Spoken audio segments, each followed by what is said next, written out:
I have a quick question first. Now that Allura is a paladin, is that going to affect their battle strategy? Because she's not going to be able to pilot the ship, and she isn't Allura the only one that can create the wormholes. So if they get in trouble, they can't make a quick escape like they used to. Very good observation.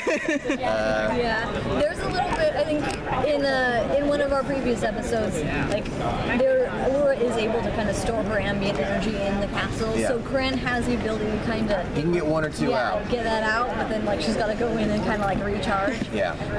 So they still kind of have the wormhole available to them, but it is definitely like a different ballgame with Allura not being in the castle, pulling the shots from there. And it's a good thing. I think ultimately that's a good thing. It's almost like when you have too much super ability to get yourself out of any situation, it makes fights not as fun.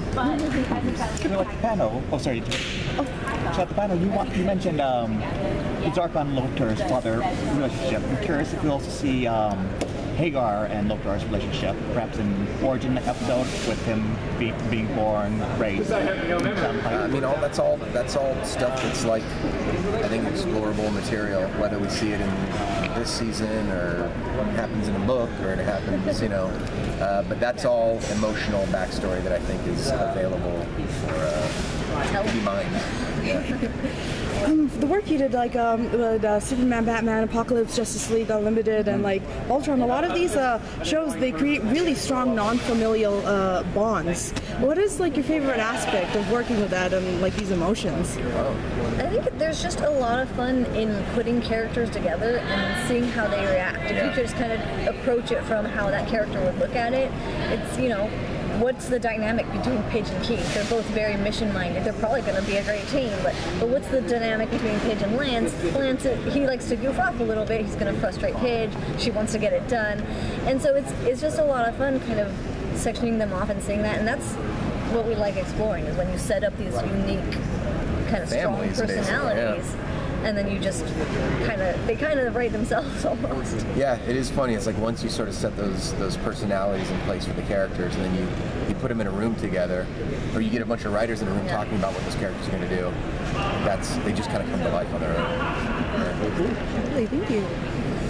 I've got just two questions for now. So first of all, you two behind the scenes on Voltron. I mean, like you guys have produced 3 seasons now, 4 seasons in about a year. I mean, just like what is it like creating that much television in like such a breakneck speed?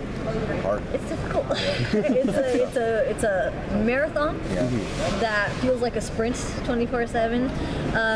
But we're extremely fortunate to have a team that bolsters us, and that's really good at their jobs, and a cast that is also incredible. And so having everyone doing the best job they can, like working at 100%, really is the only thing that allows us to do it. Because if we didn't have those people, like, we would be failing so hard. That is so much the key. We're lucky because we get up and do panels and be sort of the face of production, but there's so many talented people that are involved that we rely on day to day. Without them, the show doesn't happen. So yeah, we're a big, weird Voltron Justice League family in that sense. Where and luckily all our personalities work really well with each other. Awesome. As creatives, you two have been working together since like Avatar, so that's a while back now. But I mean, talking specifically on Voltron, has your creative dynamic changed at all since when you began to now, a year later, 3 seasons in? I guess our roles have.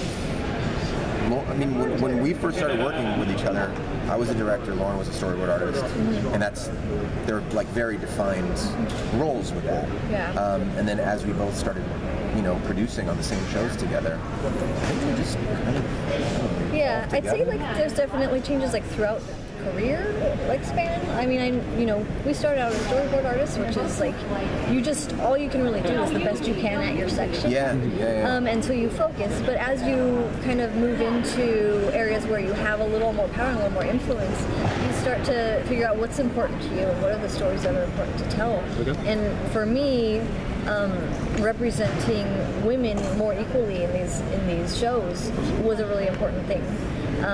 Because I grew up in a time of the token female, where it's like, here's your boy team, and there's your one girl, and like, hope you can relate to her. And so, just getting a little more, and I think for both of us, just the diversity and the equality and representation across the board is a really important thing that we try to bring to it.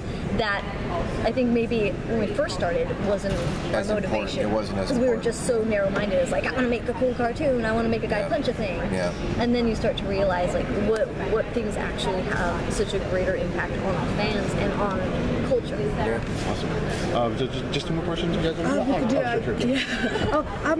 My question is, so you make a lot of these stories that are like heroes, like learning from their tragedies and becoming even more heroic.